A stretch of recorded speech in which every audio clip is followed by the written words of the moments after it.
رب العالمین والعاقبۃ للمتقین والصلاة والسلام علی سید الرسل وخاتم الانبیاء والمرسلین وعلی آلہ الطیبین واصحابہ الطاہرین اما بعد فاعوذ باللہ من الشیطان الرجیم بسم اللہ الرحمن الرحیم ان الذین آمنوا وعملوا الصالحات سیجعل لهم الرحمن ودا صدق اللہ العظیم وصدق رسولہ النبی الکریم الامین المکین الرؤوف الرحیم قال اللہ تبارک وتعالی فی شان حبیبہ مخبرا وآمرا ان اللہ وملائکتہ یصلون علی النبی یا ایہا الذین آمنوا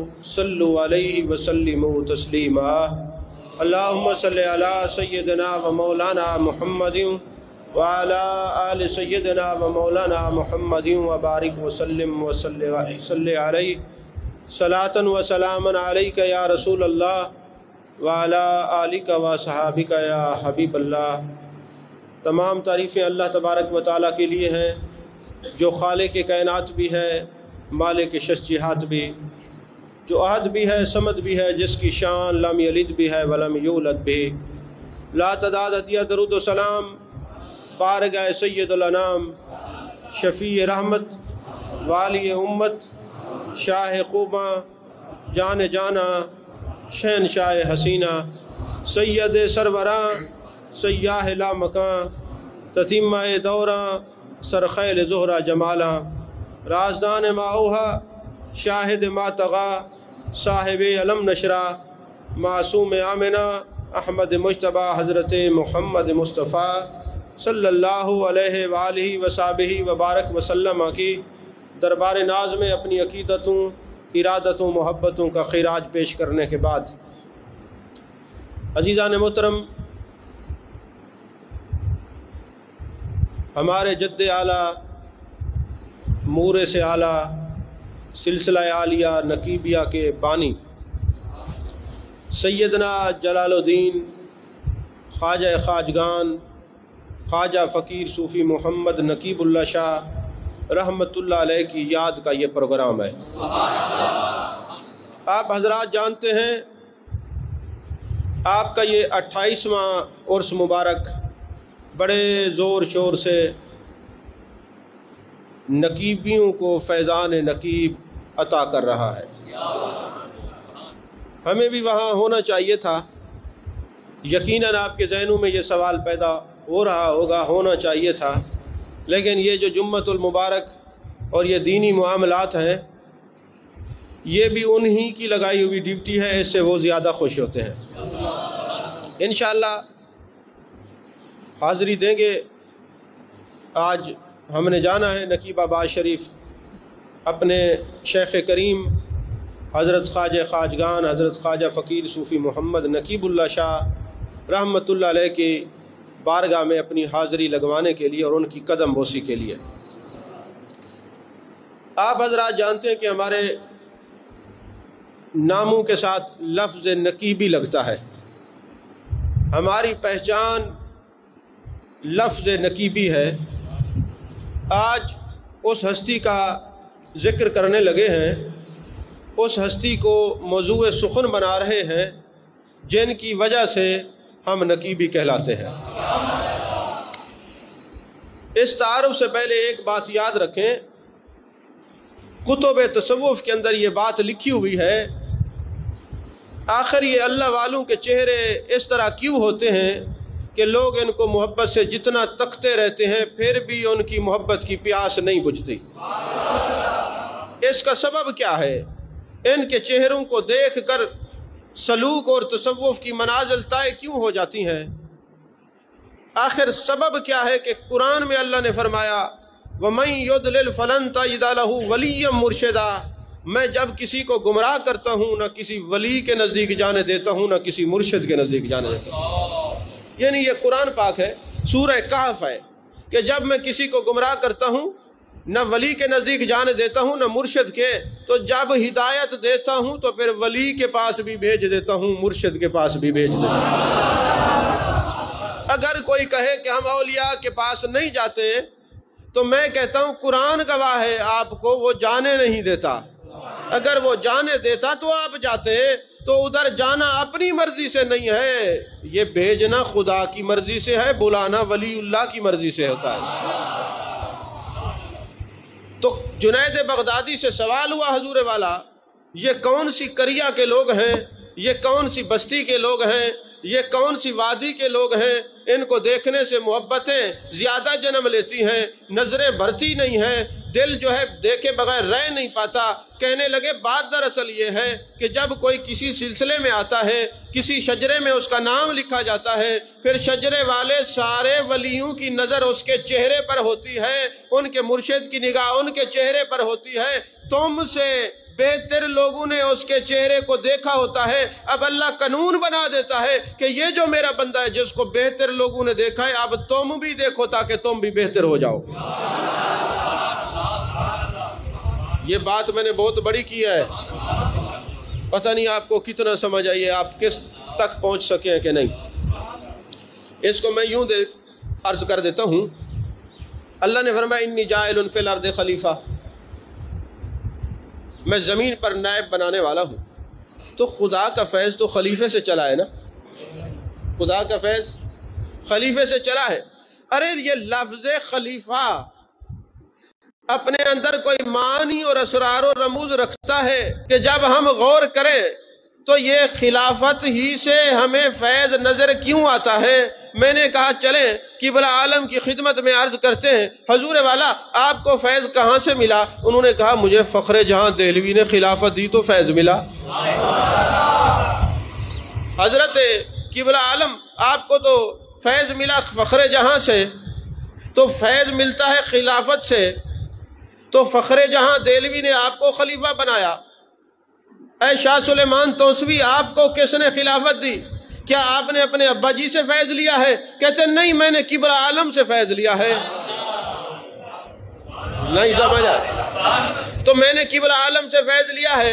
اے شاہ شمس الدین سیال آپ بتائیں آپ کو اپنے ابا جی سے فیض ملا ہے؟ کہنے لگے نہیں مجھے شاہ سلیمان توسوی سے فیض ملا ہے۔ اے تاجدار گولڑا یہ بتائیں آپ کو فیض کہاں سے ملا؟ آپ تو غوث الثقلین، غوث سمدانی، قطب ربانی، شیخ عبد القادر جیلانی کے اولاد ہیں۔ فرمانے لگے ان کا بھی فیض ہے، مگر خلافت کا فیض لینے کے لیے مجھے شمس الدین سیال کے دروازے پہ جانا پڑا ہے۔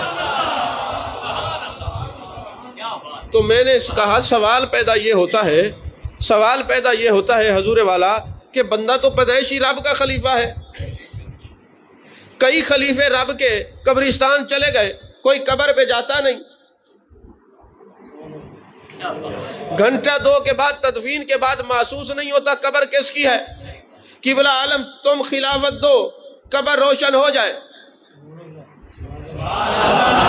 شمس الدین سیال تم خلافت دو قبر روشن ہو جائے، تاجدار گولڑا آپ خلافت دیں قبر روشن ہو جائے، خواجہ حافظ جمال اللہ ملتانی آپ خلافت دیں قبر روشن ہو جائے، خواجہ حسن شاہ آپ خلافت دیں تو نقیب آباد میں مزار بادشاہت کرے۔ آخر سبب کیا ہے؟ کہا قرآن پڑھو ساری اللہ کی مخلوق ہے، مگر صالح علیہ السلام جس اونٹنی کو اپنی اونٹنی کہہ دے خدا کہتا ہے یہ میری ہے، یہ میری ہے۔ جب اس کے دوست اس کے یار کسی کو اپنا کہہ دے خدا کہتا ہے وہ میرا ہے، وہ میرا ہے، وہ میرا ہے۔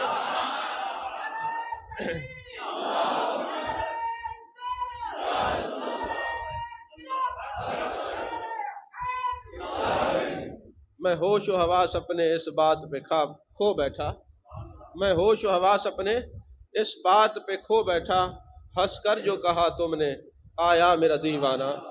ارے اونٹنی کو اگر خدا کا محبوب کوئی نبی کہہ دے، خدا کا کوئی کامل بندہ کہہ دے یہ میری ہے، اللہ فرماتا ہے یہ ناقۃ اللہ ہے، یہ اللہ کی ہے۔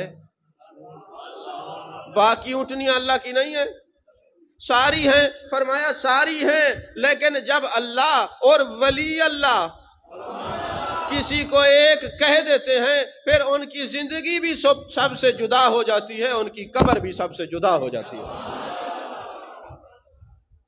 سمجھ میں آ رہی ہے بات کہ نہیں آ رہی؟ عزیزان محترم، حضرت خواجہ خواجگان حضرت خواجہ فقیر صوفی محمد نقیب اللہ شاہ رحمۃ اللہ علیہ 1895 ہجری میں بٹل شریف ضلع مانسیرہ میں آپ کی پیدائش ہوئی۔ آپ کے جو گھر کے لوگ تھے وہ پہلے علم و فضل اور روحانیت سے بڑا تعلق رکھنے والے تھے، تو آپ کا نام محمد نقیب اللہ شاہ رکھا گیا، اور آپ اسم با مسمہ تھے۔ آپ کی وجہ سے پوری دنیا میں آپ دیکھ رہے ہیں اس وقت اللہ اللہ ہو رہی ہے۔ اور آپ کے والد گرامی رحمت اللہ علیہ کا نام امیر زید اللہ شاہ تھا، اور آپ کے والد صاحب موڑا شریف کے مرید تھے، اور آپ کے جد امجد یعنی آپ کے دادا یہ سوات کے بزرگوں کے مرید تھے۔ تو آپ کی پیدائش ہی روحانی ماحول میں ہوئی ہے۔ تو حضرت بابا نقیب اللہ شاہ رحمت اللہ علیہ آپ کو بچپن ہی سے غوث جیلانی غوث سمدانی حضرت شیخ عبد القادر جیلانی قدس سرہ العزیز سے اتنا محبت تھی۔ آپ فرماتے ہیں میں ایک پہاڑی کے اوپر بیٹھا ہوا تھا، اور وہاں پہ جو پہاڑی جو نہریں چلتی ہیں جن کو نئے کہا جاتا ہے وہ کافی گہری ہوتی ہیں۔ فرماتے ہیں میں پہاڑ پہ بیٹھا ہوا تھا۔ اب جو پہاڑی علاقوں میں جاتے ہیں وہ جانتے ہیں جب وہ پانی تیز سے آتا ہے تو اس کا بہاؤ اور کٹاؤ زمین کو نیچے سے اتار کے لے جاتا ہے۔ تو فرماتے ہیں میں جس جگہ بیٹھا ہوا تھا تو میں پاؤں لٹکا کے پانی کی طرف بیٹھا ہوا تھا، تو نیچے سے زمین سرک گئی اور میں 200 فٹ کی بلندی سے نیچے آیا۔ دیکھنے والوں نے دیکھا کہ نقیب اللہ شاہ تو اب نہیں بچتا۔ فرماتے ہیں میں درمیان میں تھا، کسی نے میرے کندھے سے پکارا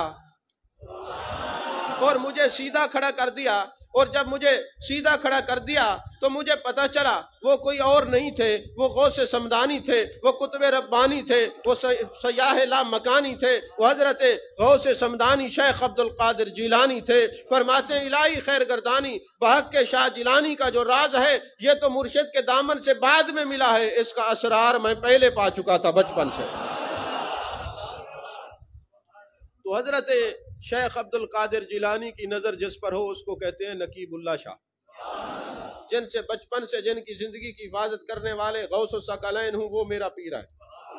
جس کو زندگی سے نظر رکھنے والے قندیل نورانی ہوں وہ میرے پیر حضرت خواجہ خواجگان حضرت بابا نقیب اللہ شاہ رحمت اللہ علیہ ہیں۔ آج ویسے کچھ لوگوں کو بڑی مرچیں لگتی ہیں، جی بابا نقیب اللہ شاہ کا نام کیوں لیتے ہیں؟ میں نے کہا کیوں نام نہ لیں، جن کے نام کی وجہ سے میرے پیر کا نام ہے۔ جہاں سے میرے پیر کو نعمت عطا ہوئی ہے کوئی شک نہیں، میرے مرشد حضرت خواجہ خواجگان حضرت بابا ناصر علی شاہ رحمت اللہ علیہ ہیں، آج بھی ہیں، کل بھی وہی تھے، مستقبل میں بھی وہی ہوں گے، میری قبر میں بھی میرے پیر وہی ہوں گے، میرے حشر میں بھی میرے پیر وہی ہوں گے۔ لیکن جہاں سے ان کو نعمت ملی ہے ان کا ذکر کرنا بھی ایک نعمت ہے نا۔ سمجھ میں آ رہی ہے بات؟ عزیزان محترم، حضرت بابا نقیب اللہ شاہ رحمت اللہ علیہ مرید کیسے ہوئے؟ دل تھام کے ذرا سنیے اس بات کو۔ آپ فرماتے ہیں میں بریلی شریف گیا، ان سے ملاقات ہوئی، میں موڑا شریف گیا، ان سے ملاقات ہوئی۔ فرماتے ہیں میں تاجدار گولڑا کے پاس گیا، ان سے ملاقات ہوئی، اور جن کے پاس بھی جاتے تھے وہ کہتے تھے نقیب اللہ تیرا فیض یہاں نہیں ہے، تیرا فیض کہیں اور ہے۔ اب ظاہر سی بات ہے دل میں تمنا ہو، جستجو ہو کہ کسی اللہ والے کے دامن سے وابستہ ہو جائیں، اور کوئی مرید نہ کرے تو تڑپ تو بڑھتی ہی جاتی ہے نا۔ تو وہ جو تلاش کی کسک ہے وہ بڑھتی جاتی ہے۔ آپ تلاش کرتے رہے، مختلف خانقاہوں پہ گئے، مختلف آستانوں پہ گئے، ایون کہ بغداد شریف سے ایک بزرگ تشریف لائے جن کا نام سید حیدر علی شاہ تھا رحمت اللہ علیہ، ان کے ارادت میں آپ داخل ہوئے، ان کی مجلس میں بیٹھنے لگے، پھر ان کے ساتھ آپ نے سفر بغداد کیا، اور جس وقت پاکستان بنائے آپ اس وقت مرشد کی تلاش میں مختلف جگہوں پر تھے۔ 1920 میں آپ کو خلافت ملی، آپ مرشد کے حکم سے تبلیغی دوروں پر تھے جب پاکستان بنائے۔ تو یہ میں 1920 سے پہلے کی بات کر رہا ہوں۔ تو فرماتے ہیں کہ میں بغداد شریف بھی گیا، تو بزرگ کہنے لگے آپ کا نصیب یہاں نہیں ہے، ملے گا فیض عبد القادر جیلانی رحمت اللہ علیہ سے، مگر کس کے ہاتھ پر وہ چشمہ جاری ہوگا یہ ہم نہیں جانتے، ہمارے ہاتھ پر فیوز و برکات نہیں ملیں گے، آپ کا پیر کوئی اور ہے۔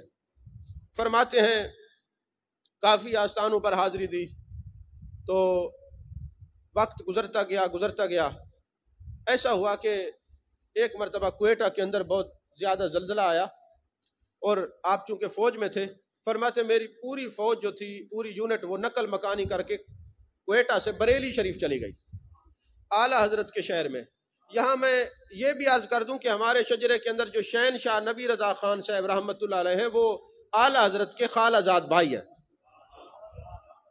اعلیٰ حضرت کے خالہ زاد بھائی ہیں۔ تو آپ فرماتے جب میری یونٹ بریلی شریف گئی، میں مختلف جگہوں پر گیا اور مختلف جگہ پہ مرید ہونے کے لیے گیا۔ ایک دن میں بیٹھا رو رہا تھا اور میرے جو دل کی آواز تھی وہ آنسوں کی صورت میں ظاہر ہو رہی تھی۔ بیٹھے بیٹھے میری آنکھ لگ گئی، میں کیا دیکھتا ہوں، ایک خوبصورت میدان سجا ہوا ہے، وہاں جان کائنات مصطفیٰ جان رحمت صلی اللہ علیہ وسلم جلوہ گر ہیں، اور وہاں پر حضرت خواجہ حسن شاہ صاحب تشریف فرما ہے۔ خواجہ حسن شاہ صاحب رامپور انڈیا بنسوڑی شریف کے، یعنی حضرت بابا نقیب اللہ شاہ کے مرشد ہیں۔ تو میرے آقا علیہ السلام نے فرمایا نقیب اللہ شاہ یہ تمہارے مرشد ہیں، اب نام نہیں بتایا، شکل دکھائی، نام نہیں بتایا، شکل دکھائی۔ جب یہ آپ کی یونٹ بریلی شریف گئی، وہاں پہ ایک دن ایک سپاہی کو دیکھا، یونٹ سکیم پہ گئی ہوئی تھی فرید پور، اور وہاں پہ ایک سپاہی گھر اپنے کمرے کو سجا رہا تھا۔ حضرت بابا نقیب اللہ شاہ رحمت اللہ علیہ نے پوچھا کہ محمد شفیع، اس کا نام بھی محمد شفیع تھا، کہ کیا کر رہے ہو؟ جی میرے شیخ آ رہے ہیں۔ آپ نے اس کے ساتھ مل کر کمرے کو سجایا، ولیوں سے محبت تو رکھتے تھے، اور مسند لگائی، اور جب وہ بزرگ تشریف لائے، وہ کوئی اور بزرگ نہیں تھے، حضرت خواجہ حسن شاہ رحمت اللہ علیہ تھے۔ چونکہ عرصہ گزر چکا تھا، آپ نے زیارت کی تھی، اب پہچاننے میں مشکل ہو رہی ہے۔ شیخ کے سامنے بیٹھے ہیں، آنکھیں بند کرتے ہیں، دل کی آنکھ پھر کھلتی ہے، جانے جانا کی زیارت ہوتی ہے۔ فرماتے ہیں نقیب اللہ شاہ یہی تیرے پیر ہیں، یہی تیرے پیر ہیں، یہی تیرے پیر ہیں۔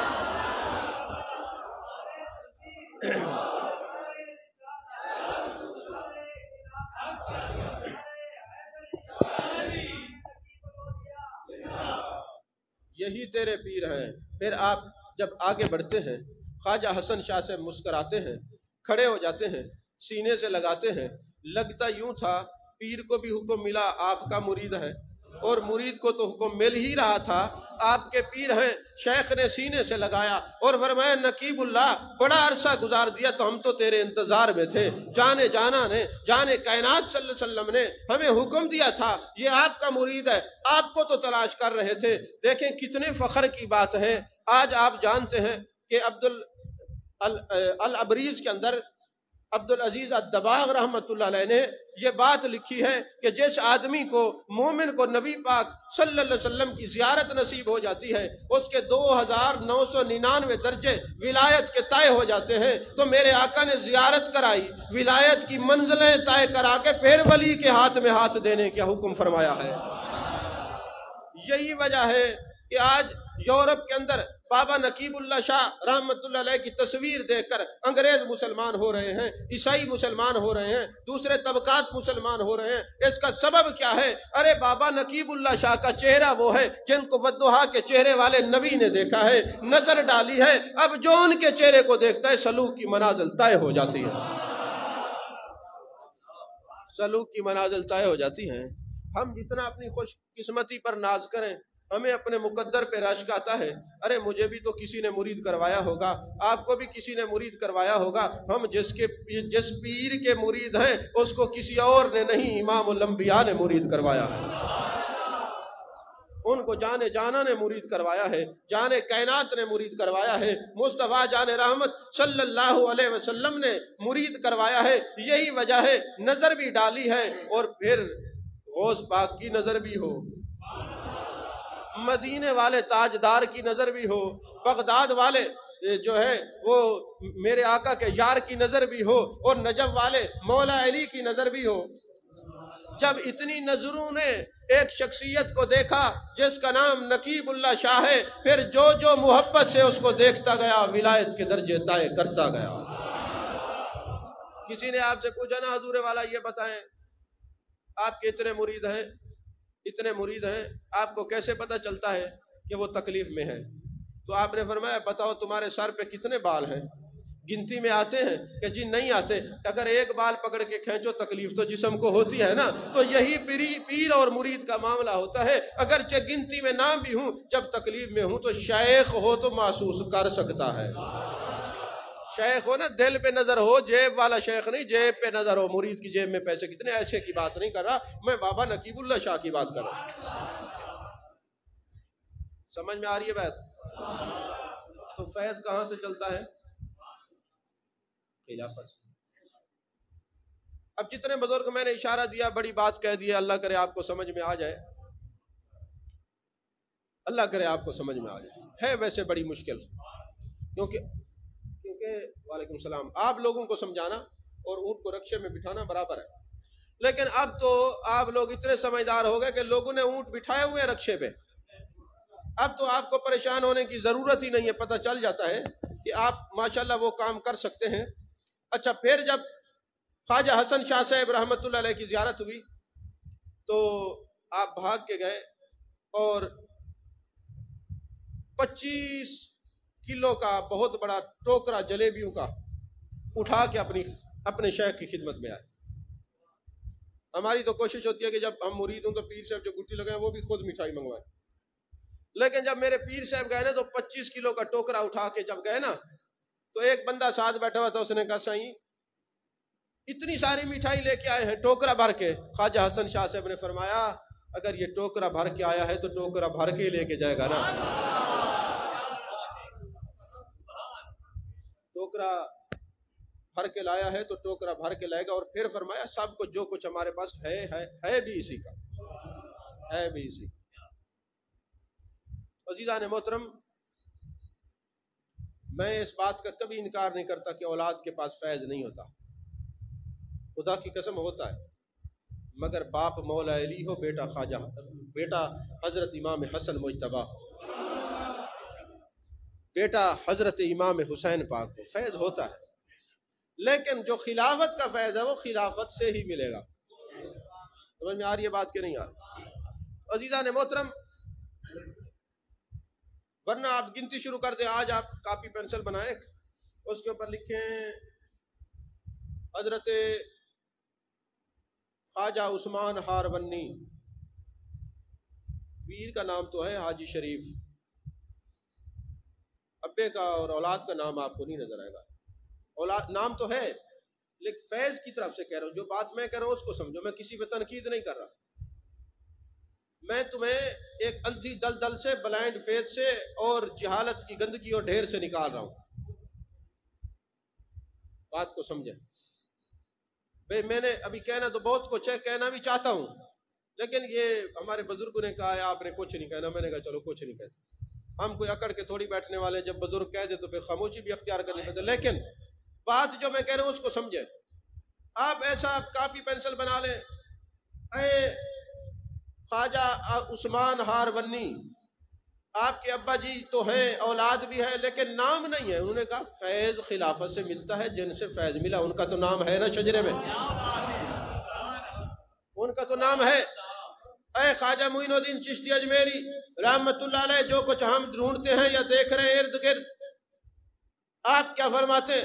فرمایا میرے شجرے میں نام ہے تو حضرت خواجہ عثمان کا ہے۔ اے بابا فرید الدین کے پیر خواجہ قطب الدین، فرمایا مجھے فیض ملا ہے خواجہ معین الدین سے۔ اے قطب الدین، اے بابا فرید الدین آپ کو، فرمایا مجھے قطب الدین سے فیض ملا ہے۔ حضرت نظام الدین اولیاء آپ بتائیں، فرمایا مجھے بابا فرید الدین سے فیض ملا ہے۔ چلتے جائیں، قبلہ عالم آپ کو فیض کہاں سے ملا؟ فرمایا فخر جہان دہلوی سے۔ شاہ سلیمان توسوی رحمت اللہ علیہ، آپ کو فیض کہاں سے ملا؟ کہا جہاں سے خلافت ملی۔ نہیں سمجھ آئی بات آپ کو؟ جہاں سے خلافت ملی۔ اگرچہ سارے رشتے جو ہیں، جو دیکھے جاتے ہیں، قدر والے ہیں، احترام والے ہیں، لیکن فیض خلافت سے ملتا ہے. نہیں سمجھ آئی؟ فیض خلافت سے ملتا ہے. بہرحال کوئی یہ نہ سمجھے مجھ پر تنقید کر رہے ہیں، میں تو یہ جو اندھے ہیں عقل کے ان کو نکال رہا ہوں. جو صحیح جانشین ہو اس کو کون نہیں مانتا؟ خدا کی قسم ہم تو ماننے والے لوگ ہیں. ہم تو بابا نقیب اللہ شاہ رحمۃ اللہ علیہ کے سجادہ نشین حضور کرنل صاحب کو سجادہ نشین مانتے ہیں، کیونکہ انہوں نے اپنا نام نہیں لگایا، انہوں نے حق نقیب یا نقیب، حق نقیب یا نقیب، حق نقیب یا نقیب. ارے میں ان لوگوں کو نہیں مانتا جو اپنے یار کا نام ہٹا کر اپنا نام اجاگر کرتے ہیں. گر نام و نشان من پرسند بگو قاصد، آوارہ و مجنون رسوا سر بازار. نہیں سمجھ بشیرن سمجھ آئی ہے؟ آئے سمجھ نہیں آئی. حضرت امیر خسرو سے کسی نے پوچھا اپنا تعارف بتائیں، آپ نے فرمایا گر نام و نشان من پرسند بگو قاصد. اے قاصد اگر تو میرا پتہ ہی پوچھتا ہے، میرا تعارف پوچھتا ہے تو سن، آوارہ و مجنون رسوا سر بازار ہے. بس تعارف اتنا ہے. تو آپ یہ پوری لسٹ بنا لیں، اس میں دیکھیں آپ کو پتہ چل جائے گا انی جائل فی الارض خلیفہ. آپ قرآن مفسر بھی ہے، مفسر بھی ہے. آپ جناب والا ادھر قرآن پڑھتے جائیں، ادھر شجرہ اٹھا کے تفسیر دیکھتے جائیں، آپ کو سب کچھ معلوم ہو جائے.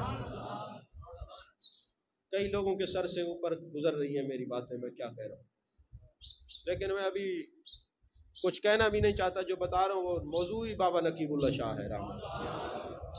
عزیزان محترم، حضرت خواجہ حسن شاہ رحمۃ اللہ علیہ کے بیعت ہونے کے بعد پھر آپ نے اپنے مرشد کا در نہیں چھوڑا. ایک جملہ کہتا ہوں، قرآن پاک میں کتنی صورتیں ہیں جی؟ 114. قول واللہ واد تو ایک ہے نا، صورتیں تو ساری قرآن کی ہیں. صورتیں ملتی ہیں تو قرآن بنتا ہے. صورتیں ملتی ہیں تو کبھی ایسا ہوا ہے کہ کسی نے کہا کہ یار میں صرف سورہ اخلاص کو، قول واللہ شریف کو تو صورت مانتا ہوں، باقیوں کو نہیں مانتا؟ نہیں، ساری صورتیں قرآن کی ہیں. بات ذرا مشکل ہے، قبلہ تمیمی سے فتویٰ نہ لگائیے گا، میں ان کو سمجھا رہا ہوں، آپ اپنے منہ دھیانوں کے بیٹھے ہیں، آپ سے بات ہی نہیں ہے. قرآن جو ہے ایک ہے ناطق قرآن، ایک ہے حرف قرآن، ایک ہے کلام نفسی، ایک ہے کلام لفظی. قرآن کی صورتیں 114 ملی تو قرآن بنا. سورہ توحید، سورہ اخلاص ایک ہے، سارے ولی اس کی صورتیں ہیں. جو ہمارے نصیب میں آئی ہمارے لیے وہی ایک ہے. ہم باقیوں کا انکار نہیں کرتے، باقی صورتوں کا انکار نہیں کرتے، ساری صورتوں کو مانتے ہیں، ساری سیرتوں کو پڑھتے ہیں، لیکن اخلاص تو ایک ہی ہے نا. نہیں سمجھے؟ خان صاحب سمجھ آئیے آپ کو یا اوپر ٹاپ گئی ہے؟ سمجھ آ رہی ہے نا؟ تو ساری اللہ فرماتا میں نے آدم کو اپنی صورت پہ پیدا کیا ہے، اپنی صورت پہ پیدا کیا ہے، وہ صورت سے پاک ہے. بہرحال بات تو یہ ٹھیک ہے کہ وہ صورت سے پاک ہے. میں قرآن کی صورتوں کی بات کر رہا ہوں. تو صورتیں ملتی ہیں تو قرآن بنتا ہے. ہم قرآن کے حافظ ہیں، پڑھا کرتے ہیں، رخ محبوب انوکھا ہے یہ قرآن اپنا. اب بات ذرا مشکل ہو رہی ہے، آپ بھی ڈیلے پڑھ کے میں اگلی بات کرتا ہوں، آپ کو نہیں سمجھ آئے گی، بڑا مشکل. کچھ یہ جو کیمرے لگے ہوئے ہیں اس لیے بھی میں ذرا در پردہ اور پس پردہ بات کر رہا. ذرے کو بہر قطرے کو دریا بنا دیا، تیرے کرم نے مجھ کو کیا سے کیا بنا دیا. سر جو میں نے دیا تو یہ تیری ہی تھی عطا، شرمندگی تو یہ ہے کہ میں نے کیا کیا. شرمندگی تو یہ ہے کہ میں نے کیا کیا. آپ زکوٰۃ دیتے وقت پر تکلیف ہوتی ہے نا آپ کو، اگر آپ یہ سوچ لیں کہ یہ اللہ نے مجھے 1,00,000 روپیہ دیا، اس سے میں 2,500 دے رہا ہوں، پہلے اگر اس سے نسبت کر لیجئے کہ اللہ نے مجھے 1,00,000 دیا ہے، اگر وہ یہ 1,00,000 نہ دیتا تو میں 2,500 نہ دیتا، تو پھر تکلیف نہیں ہوگی۔ اگر وہ جان ہی نہ دیتا تو میں قربان ہی نہ کرتا، جان بھی تو اسی کی دی ہوئی تھی، تم نے کیا کیا ہے یا ہم نے کیا کیا؟ نہیں سمجھ آئی؟ عزیزان محترم، آپ پھر اپنے شیخ کی محبت میں بیٹھے ہوتے تھے، یاد رکھنا تصوف سے منکرین تصوف سے بات نہیں، ماننے والے جو لوگ ہیں ان سے بات کر رہا ہوں۔ شیخ سے فیض حاصل کرنے کے 2 طریقے ہیں۔ ایک طریقہ یہ ہے کہ سامنے بیٹھو، صورت یار کو تکتے رہو، جب یار دیکھے نظریں جھکا لو، کیونکہ شیخ کی آنکھ میں آنکھ ڈال کے دیکھنا یہ بے ادبی ہے، ٹھیک ہے؟ یا تو یہ کرو کہ سامنے بیٹھ کے صورت یار کو تکتے رہو، اور اگر تم سامنے نہیں بیٹھے تو پھر جہاں بیٹھے ہو اس کی صورت میں گم ہو کے اس کو تکتے رہو، اس کی صورت میں۔ میں اشرف علی تھانوی کو پڑھ رہا تھا، اس نے کہا ہم تصور شیخ کی اجازت نہیں دیتے۔ کیوں نہیں دیتے؟ کہتے پھر وہ اسرار اور رموز کھلنے شروع ہو جائیں گے، ہر بندہ متحمل نہیں ہوتا۔ تو پتہ چلا صورت یار سے صورتیں کوئی کھلتی ہیں، نہیں سمجھے؟ یہ لطائف جو بیدار ہوتے ہیں، یہ صورتیں کھلتی ہیں نا، قبلہ کھلتی ہے کہ نہیں کھلتی؟ یہ لطائف بیدار ہوتے ہیں، یہ بھی تو کسی صورت میں۔ بھائی نقش بندی کو نقش بندی کیوں کہتے ہیں؟ جس نے اپنے یار کے نقش کو اپنے اوپر بند کر دیا، خود نہ رہا، وہ نقش بندی ہے نا۔ جو خود ہے وہ تو نقش بندی نہیں ہے نا، نہیں سمجھ آئی؟ تو پھر صورت یار میں گم ہونے سے آپ جہاں بھی ہوں گے آپ کو فیض ملے گا۔ چلے اس کو میں یوں آسان کر دیتا ہوں۔ گندم کا دانہ تھا، اس کو آپ نے مٹی میں ڈالا اور پھر ایک سٹے کے اوپر 100 دانے لگے، دانہ ایک تھا، گم ہوا مٹی میں، پھر اس پر 100 دانے لگے، دانہ ایک تھا، گم ہوا مٹی میں، پھر اس پر 100 دانے لگے، مرید ایک تھا، گم ہوا صورت یار میں، پھر یہ پھل پھول لگنے شروع ہوئے۔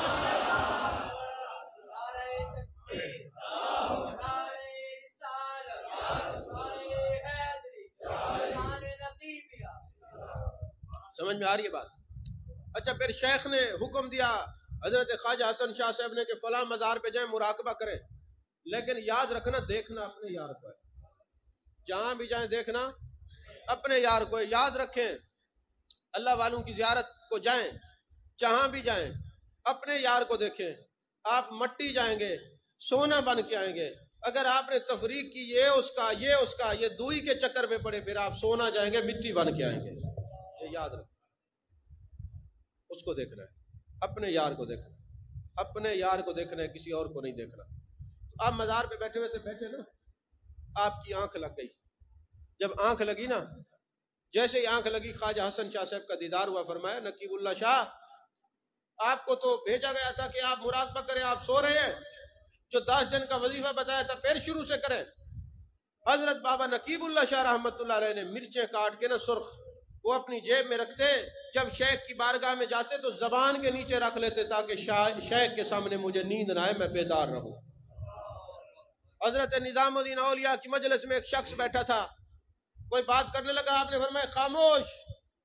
ساری زندگی وہ نہیں بولا، آخری ٹائم لوگوں نے بولا کہ عرصہ بیت گیا، بولے نہیں، کہا یار نے کہا خاموش، وہ کہتا تو بولتا، وہ کہتا تو بولتا۔ جب یار نے کہہ دیا سونا نہیں، بیدار رہنا ہے، پھر حضرت بابا نقیب اللہ شاہ رحمت اللہ علیہ، وہ اخبار یورپ کا میرے پاس موجود ہے، میں آپ کو دکھا سکتا ہوں، نیٹ پر بھی موجود ہے، آن دی ریکارڈ یہ بات ہے۔ جب آپ گئے نا یورپ کے دورے پر، وہاں پہ لوگ آئے دور دراز سے آپ کی زیارت کے لیے آئے، اور اگلے دن یہ اخبار میں سرخی چھپی، وہ اخبار میرے پاس ہے، اوپر لکھا ہوا تھا کہ دا مین ہو نیور سلیپس، وہ بندہ آیا ہے جو سوتا ہی نہیں ہے۔ اتنے دن ہو گئے، یہ ایجنسیز اور سارے اس کو چیک کر رہے ہیں، یہ کیسا بندہ ہے جو سوتا ہی نہیں ہے۔ انہوں نے کہا یار نے کہہ دیا سونا نہیں ہے تو نہیں سوئے۔ مجھے دیکھتا ہے جو بھی لیتا ہے نام تیرا، مجھے دیکھتا ہے جو بھی لیتا ہے نام تیرا، میں تو خاموش ہوں، حالت میری خاموش نہیں ہے۔ پھر آپ نہیں سنے، نقیبی ہو، ہمارا پیر تو وہ تھا یار نے کہہ دیا نہیں سونا تو نہیں سوئے، اور آپ سوئے رہتے ہیں پھر کہتے ہیں ہم نقیبی ہیں۔ چلو کوئی بات نہیں، 2 نمبر مال بھی چلتا ہے یار، نہیں سمجھے؟ تو فرمایا شیخ نے کہہ دیا نہیں سونا، بس پھر نہیں سونا، پھر جاگتے ہی رہے۔ عزیزان محترم، حضرت بابا نقیب اللہ شاہ رحمۃ اللہ علیہ کو کافی زبانوں پر عبور حاصل تھا، اور کمال یہ ہے کہ قرآن مجید، گرانتھ، بائبل، انجیل آپ کو زبانی یاد تھی، اور جب آپ باہر کے ممالک میں جاتے تھے انجیل پڑھ کے مسلمان کرتے تھے، آپ بائبل پڑھ کے، گرانتھ پڑھ کے لوگوں کو بتاتے تھے۔ تو کسی نے سوال کیا حضور آپ ان کی کتابیں کیوں پڑھتے ہیں؟ اور میں اس لیے کہ اگر میں غیر مسلم کے سامنے قرآن پڑھوں اور وہ نہ مانے میں گناہ گار ہو جاؤں، لہذا انہی کی کتابیں پڑھ کے ان کو سمجھاتا ہوں۔ آپ کا کمال یہ ہے، ایک عیسائی پادری آیا، آپ کے ساتھ 2.5 دن اس نے مناظرہ کیا، 2.5 دن مناظرہ کرنے کے بعد وہ مسلمان ہوا، اور جب مسلمان ہوا تو ایک بات پہ مسلمان ہوا، یہ میں نے ٹی وی چینل پر بھی یہ بات سنائی ہے، یہ مشہور ہے، آپ لوگوں نے اگر وہ پروگرام دیکھنے کی تکلیف گوارا کی ہو تو وہ 2.5 دن تک عیسائی آپ کے ساتھ بحث مباحثہ کرتا رہا۔ آپ نے فرمایا دیکھو 1 لاکھ کم و بیش 24,000 جتنے پیغمبر ہیں نا، سب پر ہمارا ایمان ہے، ہم سب کو مانتے ہیں، لیکن فالو اپنے نبی کو کرتے ہیں، کیونکہ میرے نبی کا جو دین ہے وہ ناسخ ہے، ان کی جو شریعت ہے وہ منسوخ ہے، نبی تو ہے نا، وہ ایمان تو ہمارا سب پر ہے۔ تو ان کو دلائل دیتے رہے، جب وہ نہ مانے، آپ فرماتے ہیں انہوں نے مجھے عیسائیت پیش کی، میں نے اسلام پیش کیا، اور پھر میں نے ان کو ایک بات کی، میں نے کہا مجھے یہ بتاؤ تم نے عیسیٰ علیہ السلام کو اپنا آئیڈیل کیوں بنایا ہوا ہے؟ انہوں نے کہا اس لیے کہ ہمارے نبی ہیں۔ فرمایا صرف نبی ہیں تو آپ نے آئیڈیل بنایا ہے؟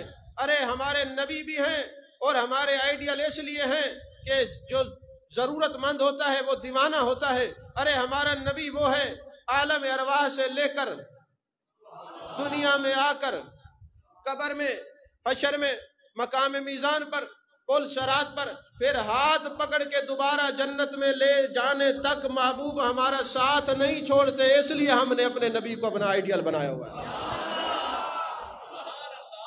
ہمارا نبی ہمارا ساتھ نہیں چھوڑتے، اپنے دامن میں، اپنی کملی میں چھپائے رکھتے ہیں، اس لیے ہمارے آئیڈیل حضور صلی اللہ علیہ وسلم ہیں۔ آپ نے پھر سوال کیا بتاؤ جب تمہیں ابا جی کے حقوق کا علم حاصل کرنا ہوگا تو عیسیٰ علیہ السلام کے تو باپ نہیں تھے، آپ کو کیسے پتہ چلے گا باپ کے ساتھ سلوک کیسے کرنا ہے؟ ازواج کے حقوق دیکھنے ہوں گے تو عیسیٰ علیہ السلام کی تو زوجہ ہی نہیں تھی، شادی نہیں ہوئی، ان کی اولاد تھی نہیں، اللہ نے ان کو زندہ اٹھا لیا، تو آپ کا تو آئیڈیل آپ کو کہیں تنہا چھوڑ دے گا، میرا آئیڈیل مجھے دنیا سے لے کر قبر سے جنت تک اپنے ساتھ لے کے جاتا ہے۔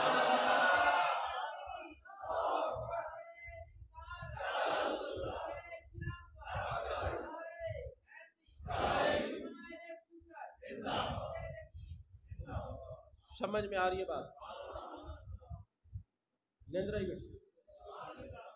بیٹی سے بات چکرے رہے۔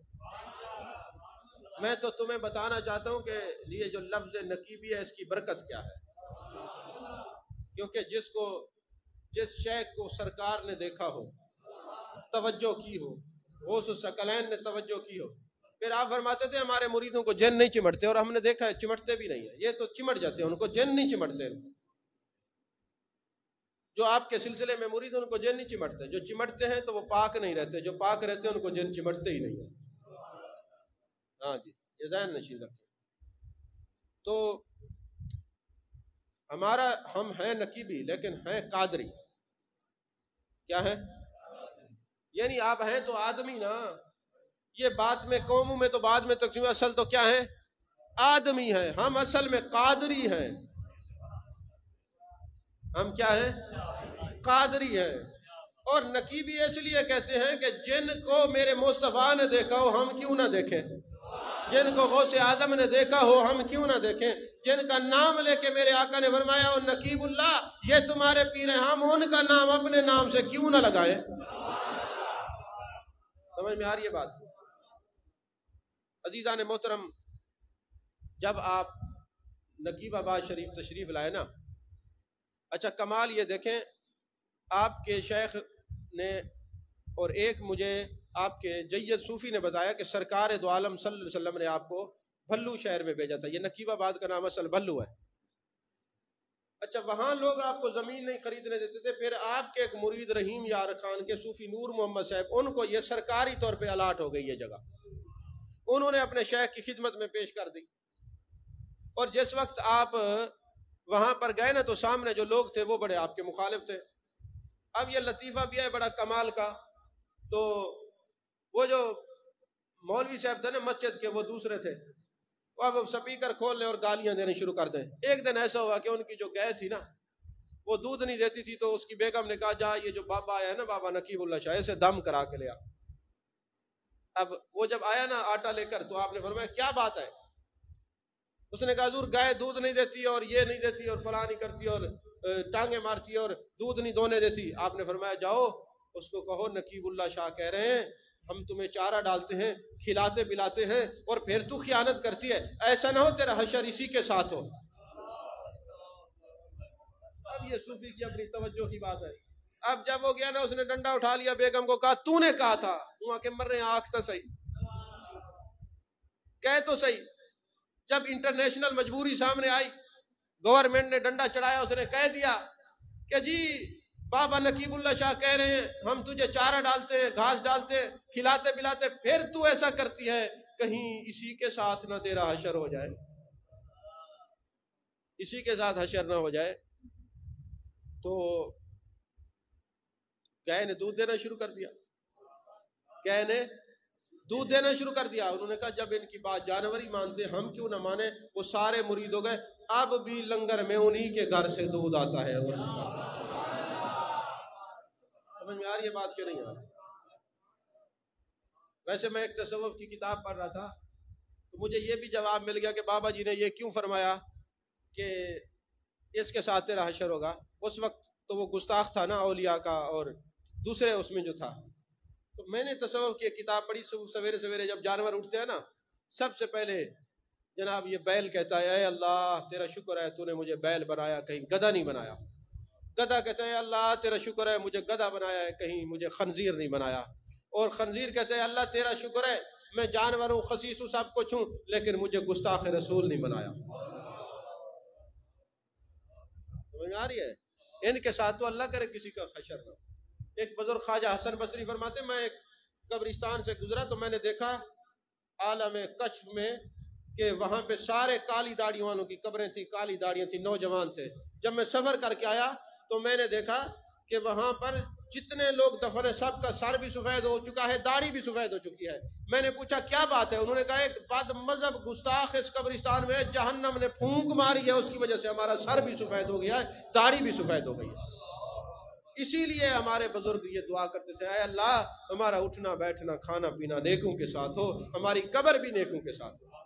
تو نہ برے ہمسائے یہاں اچھے ہیں، نہ قبر میں اچھے ہیں، نہ قبرستان میں اچھے ہیں. اللہ پناہ عطا فرمائے. عزیزان محترم وقت مختصر ہے. جب آپ تشریف لائے نقیب آباد شریف، سب سے پہلے اپنا مکان نہیں بنوایا، اپنا کچھ نہیں بنوایا، سب سے پہلے اللہ کا گھر مسجد بنوائی ہے. جو نقیبیو تم تو مسجد سے بعض لوگ دور بھاگتے ہو، تمہیں پتہ ہونا چاہیے تمہارے شیخ نے کس لیے مسجد بنائی ہے، نماز کے لیے بنائی ہے نا. مسجد تو اللہ کا گھر ہے، تو انہوں نے وہ طریقہ بزرگوں کا قائم رکھا کہ جب بزرگ کہیں ڈیرے لگاتے پہلے مسجد کا سوچتے ہیں پھر اپنے مکان کا سوچتے ہیں. سمجھ میں آ رہی ہے بات کہ نہیں؟ پھر حضرت بابا نقیب اللہ شاہ صاحب رحمۃ اللہ علیہ کا جب وصال ہوا 1995 میں ہوا ہے، کل کی بات لگتی ہے، اب یہ 28واں آج اور ہے. آپ رات کے 2 بجے اپنے خالق حقیقی سے جا ملے تو رمضان المبارک تھا، فروری کا مہینہ تھا، 27 رمضان کو آپ کا وصال ہوا ہے.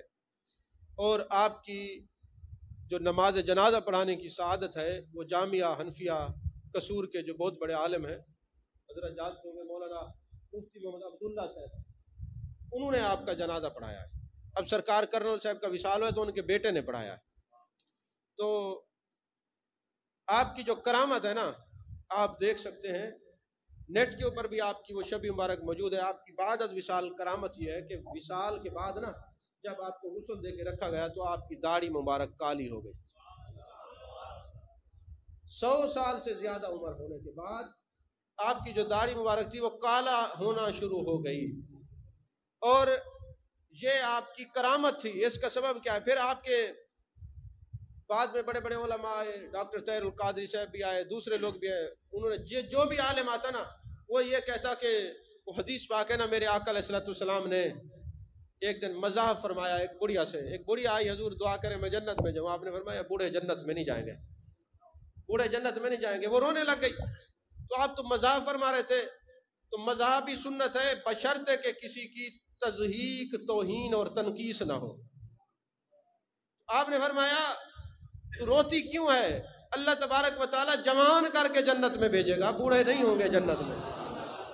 اور یہی سبب تھا کہ بابا نقیب اللہ شاہ رحمۃ اللہ علیہ کے جنتی ہونے میں، اور یہ آپ کی کرامت تھی کہ بعد از وصال 100 سال کی عمر کے بعد آپ کی داڑھی مبارک کالی ہونا شروع ہو گئی۔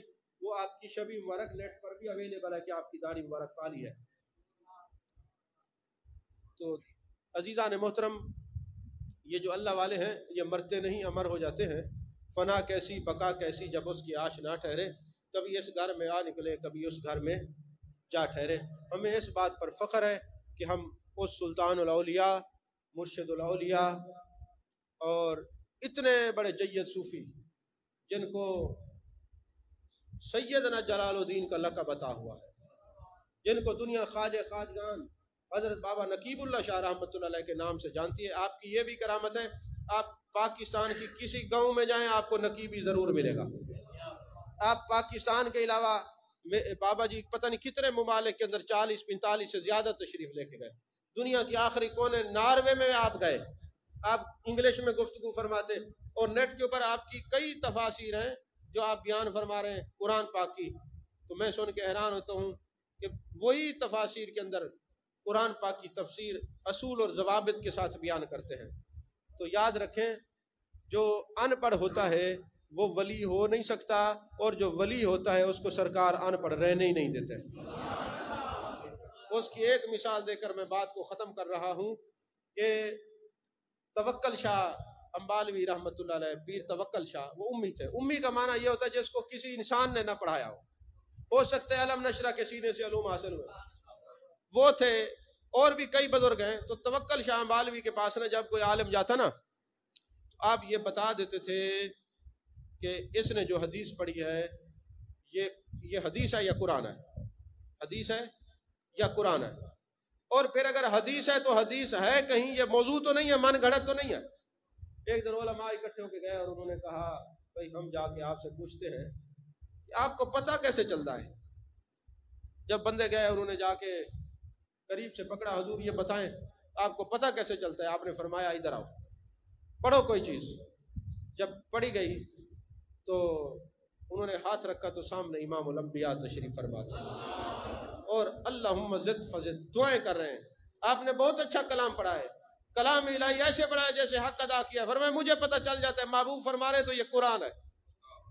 اور جب اس نے حدیث پڑھی تو محبوب علیہ السلام نے فرمایا ہاں ہم نے یہ کہا ہے، کہا مجھے پتہ چل جاتا ہے یہ حدیث ہے۔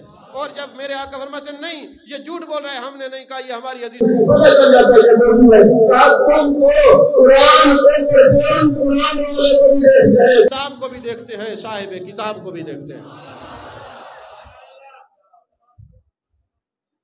اللہ تعالیٰ ہمیں ظاہری علوم کے ساتھ وہ علوم و عرفان عطا فرمائے جو ہمیں اللہ اور اس کے رسول کے قریب فرمائے، آمین۔